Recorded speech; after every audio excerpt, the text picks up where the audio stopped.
얼마 전에 이 서울에서 큰 물난리가 있었는데요. 저는 제주도에서 여름 휴가를 보내고 있는 중에 그 소식을 접했는데 정말 깜짝 놀랐습니다. 왜냐하면 이 제가 휴가를 갔던 제주도는 그 기간 동안의 날씨가 너무나 좋아가지고요.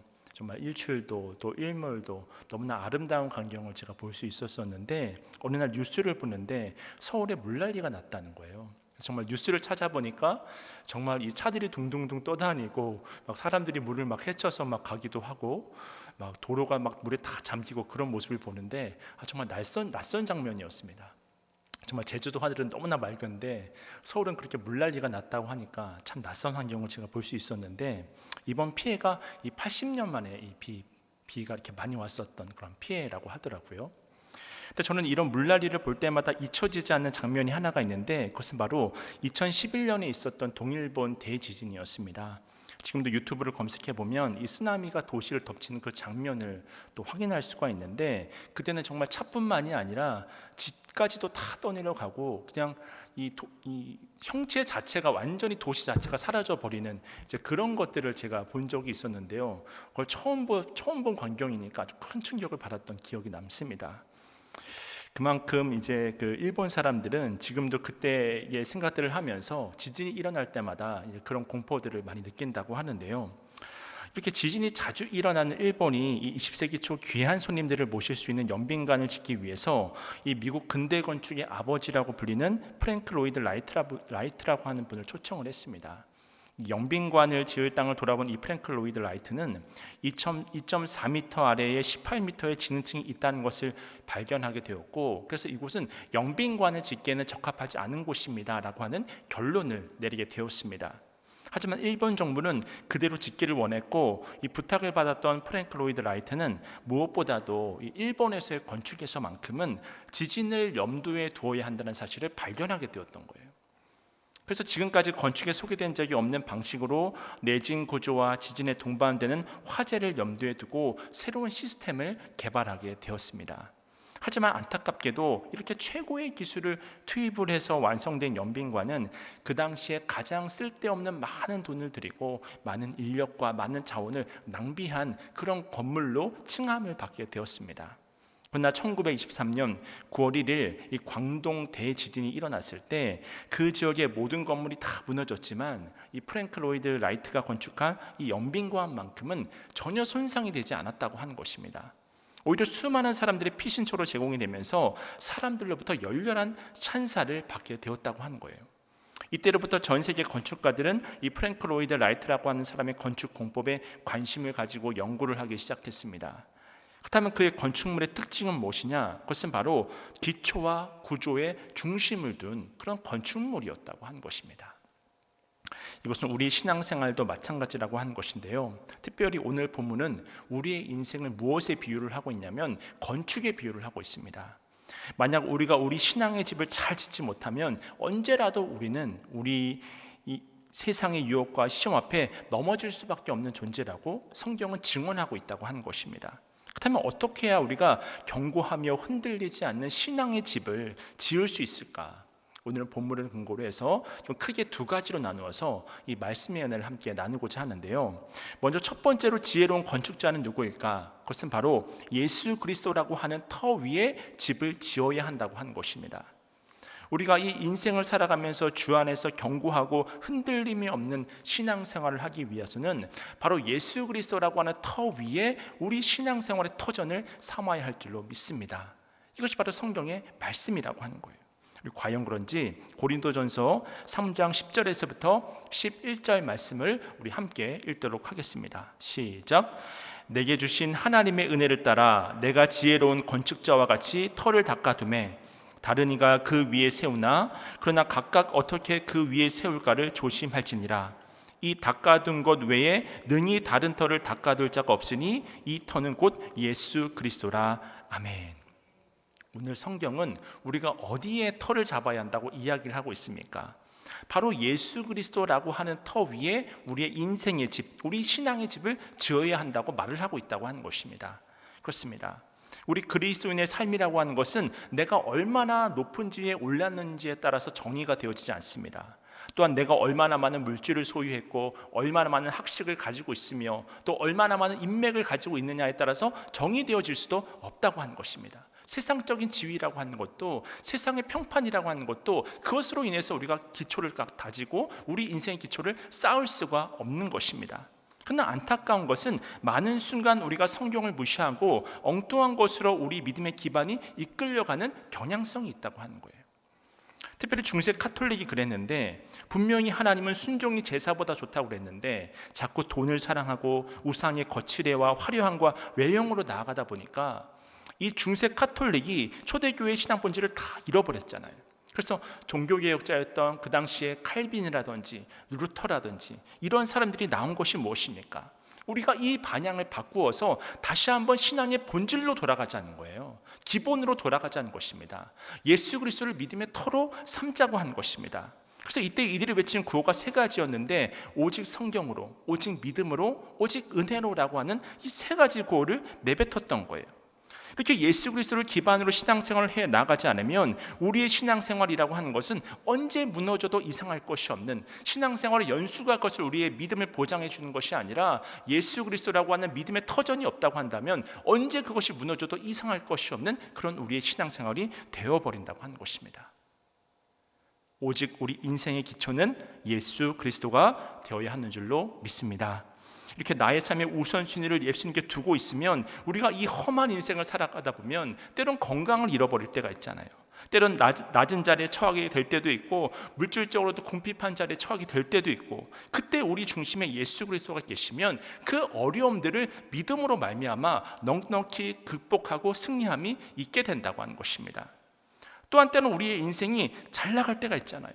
소위 말해서 진행하는 사업들이 다 잘 풀리고 직장에서도 승진이 되어지고 가정도 평안하고 자녀들도 원하는 대학에 다 진학을 하고 또 직장에 다 취업이 되고 그리고 물질의 문제들까지도 다 잘 풀어질 때가 있지 않습니까? 이때 인간이란 원래 교만에서 예수님을 떠나 있으면 다 나 잘난 맛에 그렇게 된 줄 알고 교만에 빠져서 헛된 것에 인생을 허비하게 되는 그런 삶을 살아가는 사람들이 얼마나 많은지 모릅니다. 하지만 이때 예수 그리스도라고 하는 기초의 신앙의 기반을 둔 사람은 흔들림이 없는 거예요. 궁핍하든지 때로는 부하든지 잘 나가든지 못 나가든지 늘 자족하는 그런 인생을 살아가게 되더라고 하는 것입니다. 무엇이 있기 때문에? 예수 그리스도라고 하는 신앙의 기반이 있기 때문에 그러한 삶을 살아가게 되더라고 하는 것입니다. 이러한 인생을 살았던 대표적인 성경의 인물이 누구냐? 바로 사도 바울을 꼽을 수 있잖아요. 여러분이 잘 아시는 구절인데요, 빌립보서 4장 11절부터 13절 말씀입니다. 내가 궁핍함으로 말하는 것이 아니니라 어떠한 형편이든지 나는 자족하기를 배웠노니 나는 비천에 처할 줄도 알고 풍부에 처할 줄도 알아. 모든 일 곧 배부름과 배고픔과 풍부와 궁핍에도 처할 줄 아는 일체의 비결을 배우느라. 내게 능력 주시는 자 안에서 내가 모든 것을 할 수 있느니라. 아멘. 여러분, 이것이 바로 신앙인의 진정한 능력입니다. 내게 능력 주시는 자 안에서 내가 모든 것을 할 수 있느니라 라고 하는 이 말은 내게 모든 자원이 갖춰졌기 때문에 이런 말을 할 수 있는 것이 아닙니다. 예수 그리스도가 내 안에 살아계시기 때문에 나는 풍족하다고 하더라도 풍족하면 감사하고, 또 비천의 자리에 처해진다 할지라도 고난 중에 주님만 보게 하심으로 말미암아 감사할 수 있다고 하는 것입니다. 할렐루야. 이것이 바로 여러분의 신앙 고백이 되십니까? 이렇게 배고픔과 또 배부름과 또는 궁핍과 풍부를 떠나서 늘 기쁘고 범사에 감사할 수 있는 비결이 어디에 있냐면 그것은 바로 예수 그리스도께 있는 줄로 믿습니다. 이 터 위에 신앙의 기초를 든든히 세워 나아가는 것이 너무나도 중요하다고 하는 거예요. 그래서 신약성경 마태복음 16장 16절 이하를 보면 바로 베드로의 이러한 믿음 위에 하나님의 교회를 세우시겠다고 주님께서 말씀을 하셨는데요, 베드로의 고백부터 먼저 좀 살펴보면 마태복음 16장 16절 말씀입니다. 시몬 베드로가 대답하여 이르되 주는 그리스도시요 살아계신 하나님의 아들이시니이다. 너무나 유명한 고백이죠.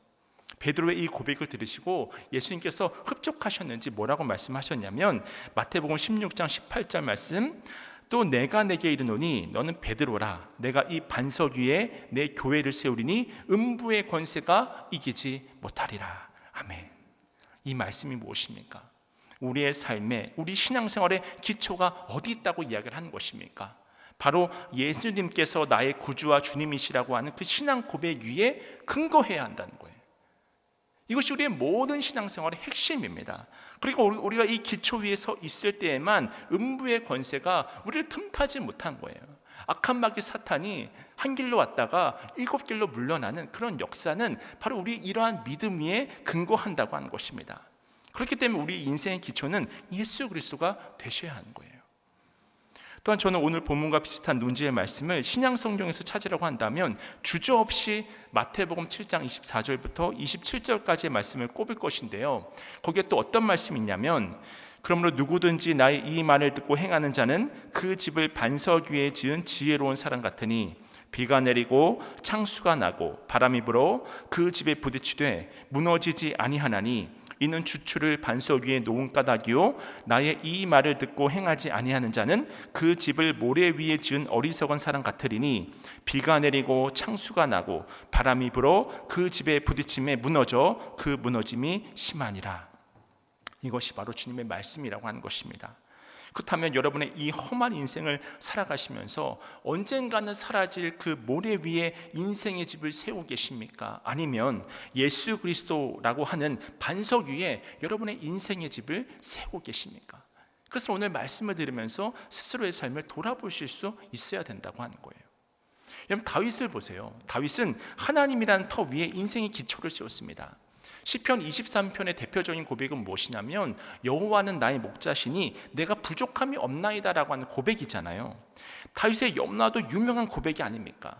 늘 흔들릴 수밖에 없는 광야와 같은 인생길에서 다윗이 자기의 길을 묵묵히 걸어갈 수 있었던 이유가 무엇이었겠습니까? 바로 하나님을 자신의 삶의 목자로 두었기 때문입니다. 여호와 하나님이 나의 반석이 되십니다. 여호와 하나님이 나의 피난처가 되십니다. 여호와 하나님이 나의 권능과 능력이 되십니다. 그러므로 나는 어떤 상황이 있더라도 결코 흔들림이 없습니다. 이 믿음 위에 서 있을 때 우리는 어떤 역경 속에서도 다윗과 같이 여호와는 나의 목자시니 내게 부족함이 없습니다 라고 하는 고백을 올려드릴 수가 있다고 하는 거예요. 이 고백을 하나님께서 기뻐하시는 것입니다. 우리가 살아가는 이 인생길이 매 순간 힘들고 어려울지라도 우리가 물질을 붙드는 것이 아니라 우리 안에 있는 그 무언가를 붙드는 것이 아니라 하나님을 붙들어야 할 줄로 믿습니다. 이때 솔로몬과 같이 지혜만 얻을 뿐만이 아니라 이 모든 것을 너에게 더하시는 하나님의 복을 충만함으로 누릴 수 있다고 하는 거예요.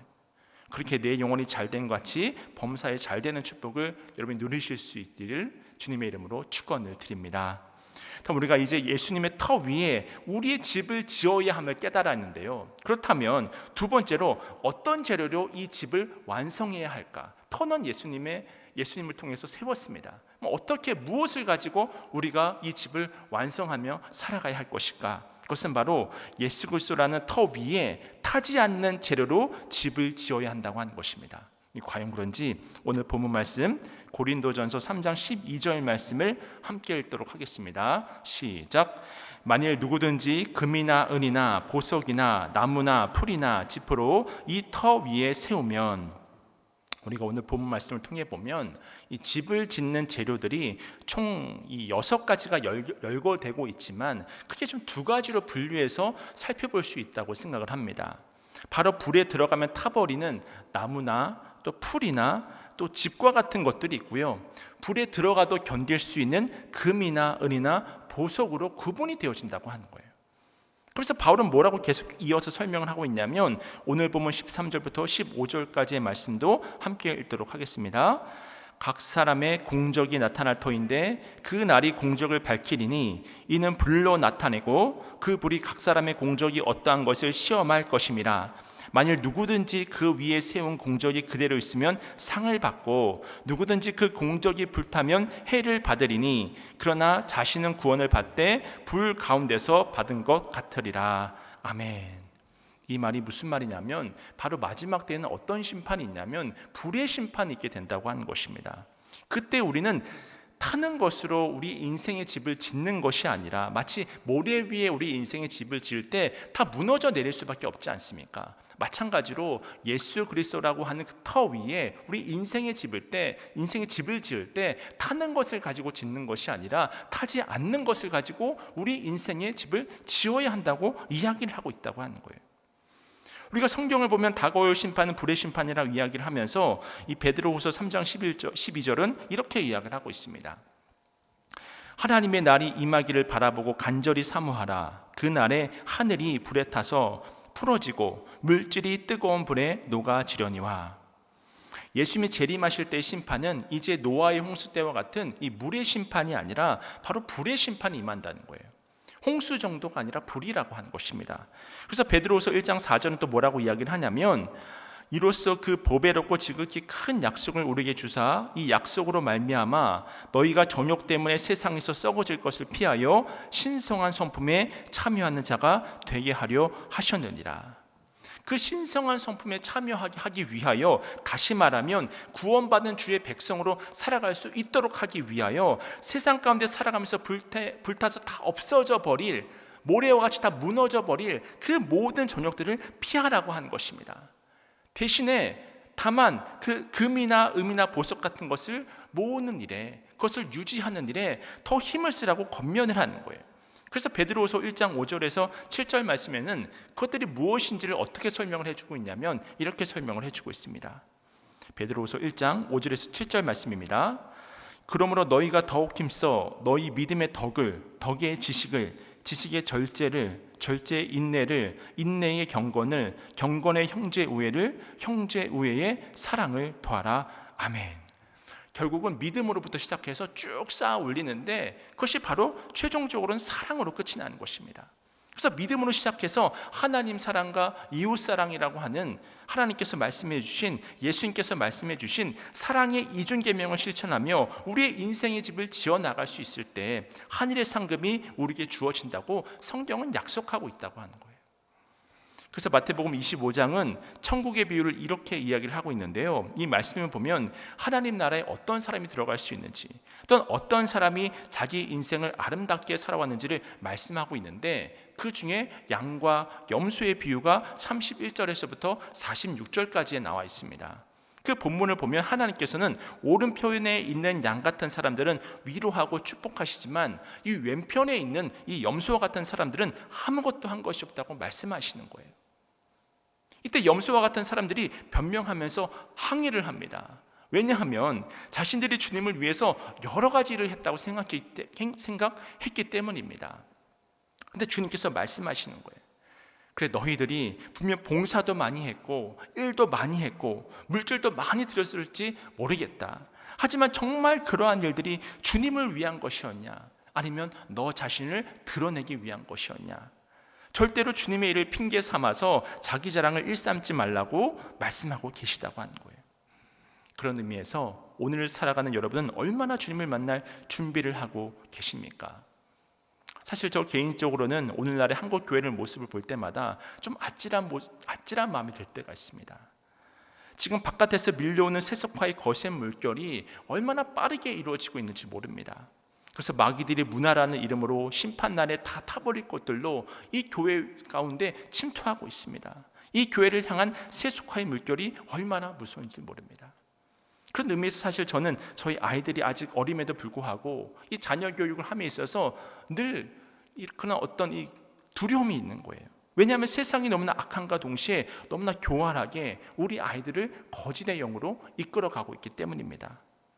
얼마나 무서운 일인지 모릅니다. 우리가 신앙으로 우리 아이들을 가르치는 속도보다 이 코로나 바이러스 이후에 가속화된 이 온라인 문화가 얼마나 아이들 속에 이 깊숙하게 침투해 들어오는지 모릅니다. 그래서 요즘에는 유튜브나 어떤 사이트에 접속을 해도 이것들이 이 알고리즘을 타고 계속 이 내가 관심 있는 것들만 연결해서 보여주잖아요. 그래서 만약 그것이 좋은 것들이라면 좋은 것들을 계속해서 연관해서 볼 수 있게 되어지겠지만 그런 것들이 아니라 사실 우리의 경향성이라고 하는 것이 이 죄악으로서의 경향성이 있잖아요. 주님이 우리의 삶을 붙들어 주지 않으시면 언제라도 우리는 죄의 유혹에 빠져들 수 있지 않습니까? 그런데 잘못된 것들이 계속해서 알고리즘을 타고 흐르게 되어지면 이 잘못된 것으로 점점점 우리의 생각이 확장될 수 있다고 하는 거예요. 그래서 오늘 내일 중에 어떤 콘텐츠라도 좋습니다. 영화든 소설이든 어디에 나오는 거든 지금 거기에 하나님이 원하시지 않는 세속적인 생각, 세속적인 문화가 얼마나 많이 스며들어 있는지 몰라요. 이것이 얼마나 심각한 문제입니까? 사실 유대인들이 그토록 예수님을 싫어했던 이유가 무엇이냐면 무슨 메시아가 그렇게 초라하게 태어나냐는 거예요. 무슨 메시아가 마국간에 태어나냐는 거예요. 무슨 메시아가 창녀를 상대하고 병든 자를 상대하고 또 세리들을 가까이 하는 이런 메시아가 어디 있느냐는 것입니다. 그 당시 유대인들이 생각했던 메시아로서는 그들의 논리체계로는 설명이 안 되고 이해가 안 되는 거예요. 그러니까 믿음으로 받아들여지지가 않는 것입니다. 분명 그들의 기대대로라면 메시아는 이 땅에 힘을 가지고 오셨어야 됐거든요. 그래서 로마의 압제로부터 싸워 이겨서 이스라엘을 무너뜨렸어야 됐고, 이스라엘을 다시 회복시켰어야 됐었거든요. 그런 카리스마 있는 권력자를 기대하고 있었는데 십자가가 말이 되냐고 이야기를 하는 것입니다. 그렇다면 이에 반한 예수님의 논리는 무엇입니까? 나는 이 땅에 보이는 가시적인 성공을 위해서 온 것이 아니라고 하는 거예요. 죽으러 오셨다고 하는 것입니다. 이 세상 그 누구의 죄도 아닌 바로 나의 죄를 위해서 하나님의 아들이시고 온 세상의 창조주이신 그 예수 그리스도가 이 땅 가운데 오셨다고 하는 것입니다. 이처럼 예수님이 희생하고 섬기러 오셨지 섬김을 받으러 온 것이 아니라고 말씀하고 계신 거예요. 여러분은 이러한 두 논리 체계의 대립이 무엇을 우리에게 말해줍니까? 지금 이 시간에도 이 두 가지 논리 체계가 충돌하고 있는 것입니다. 어떤 분들은 이 유대인의 논리 체계에 서서 예수님을 믿었으면 내가 하는 모든 사업들이 다 잘 풀려야 된다는 거예요. 예수님을 믿고 우리 아이들 좋은 대학 가야 한다고 하는 것입니다. 좋은 곳에 취업해야 한다고 하는 것입니다. 예수님을 믿은 이후로는 나는 고통도 없고 더 이상 역경도 없고 늘 형통한 인생을 살아가야 한다고 말을 합니다. 그렇지 못하면 시험에 드는 거예요. 물론 우리가 기도한 대로 하나님께서 문을 열어주실 수도 있고 때로는 그 모든 진로의 길을 또 관계의 길을 하나님께서 형통의 길을 열어주실 수도 있습니다. 하지만 그렇지 못할 때도 있거든요. 근데 그렇지 못할 때를 참지를 못하고 시험에 드는 것입니다. 왜냐하면 잘못된 믿음을 붙들고 있기 때문입니다.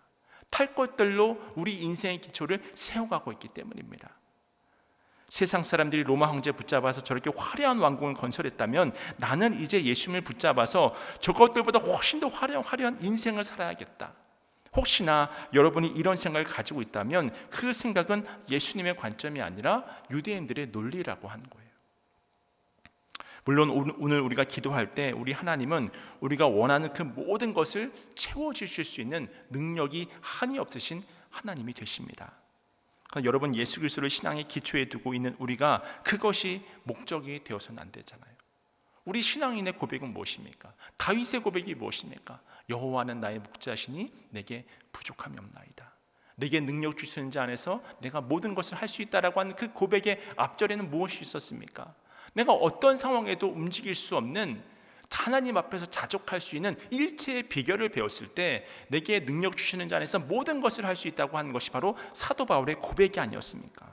그런 의미에서 우리 믿는 사람들의 신앙의 고백은 그리 아니하실지라도 그럼에도 불구하고 나는 주님 한 분만으로 만족합니다. 여러분 이것이 바로 우리의 신앙이 고백이 되어야 할 줄로 믿습니다. 예수님을 잘 믿고 정직하게 사업을 하다가 사업이 망하는 한이 있더라도 때로는 알고 골짝 빈들에 복음 들고 가더라도 분명 세상의 관점에서 보면 그 사람은 실패한 사람처럼 여겨질 수도 있지만 예수님의 관점에서 보아진다고 한다면 절대로 실패한 인생이 아니라고 하는 거예요. 오늘 우리 교회가 시급히 회복해야 하는 것이 바로 이 예수님의 관점입니다. 이렇게 우리가 하나님 나라를 바라보면서 타지 아니할 것으로 우리 신앙의 집을 만들어 나갈 때 그렇게 만들어 나가는 삶을 살아갈 때 예수님을 온전히 만나는 은혜가 우리 가운데 주어질 줄로 믿습니다. 우리가 이런 믿음의 신앙생활을 견지해 나아가야 한다고 하는 거예요. 이제 이야기만 드리고 말씀을 마치려고 하는데요. 제가 예전에 존 파이퍼 목사님이 이 청년 집회에서 설교한 동영상을 본 적이 있습니다. 좀 오래된 영상이지만 그때 설교를 들으면서 메모한 내용이 있어서 그 내용 중에 일부를 좀 이 시간 이야기를 드리며 말씀을 마치고자 하는데요. 이 존 파이퍼 목사님은 대부분의 그리스도인들이 꿈꾸는 행복한 삶이 한번 여러분의 삶과 한번 적용해서 대입해서 한번 생각해 보시기 바랍니다. 대부분의 그리스도인들이 꿈꾸는 행복한 삶이 돈을 많이 벌고 직장에서 성공하고 자녀들이 잘 되고 건강하게 은퇴한 후에 안락한 삶을 즐기다가 천국에 가는 것이다 라고 말씀을 전했습니다. 어떻습니까? 여러분이 원하시는 삶하고 어떻게 좀 반대되십니까? 아니면 동일하십니까? 이것을 말씀을 선포하시면서 존 파이퍼 목사님이 이것은 세상 사람들이나 그리스도인들이나 이렇게 별반 예외가 없다는 거예요. 그러나 그것이 정말 행복하고 성공적인 삶일까라고 물어본다면, 정말 그럴 수밖에 없는 삶이라고 한다면 그것은 정말 슬픈 일이라고 이야기를 하더라고요. 그러면서 다음과 같은 비극적인 것처럼 보이는 이야기를 하나 소개를 했는데, 그 비극적인 이야기는 바로 80세가 넘은 여성교사 루비 엘리어슨과 라울라 에드워드가 이 카메룬에서 순직한 일이었습니다. 이때 이들의 직업은 한 사람은 간호사였고요, 한 사람은 의사였습니다.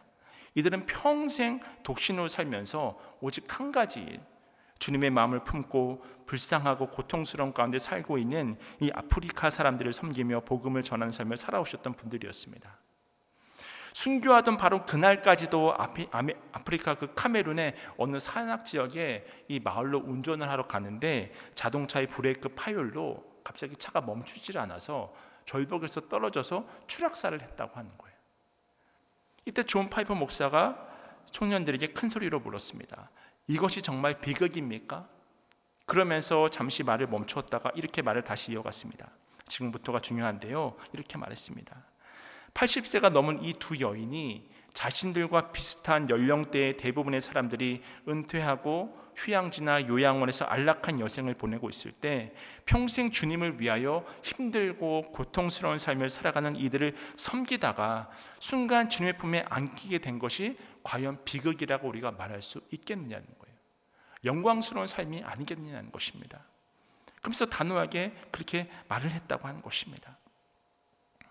그러면서 어떤 것이 비극인지 말하겠다고 하면서 다음과 같은 이야기를 들려주었는데, 그대로 제가 읽어드리면 제목은 이른 시작 이른 은퇴입니다. 미국 북동부 지역에서 사는 봅과 페니 부부는 5년 일찍 은퇴를 하였습니다.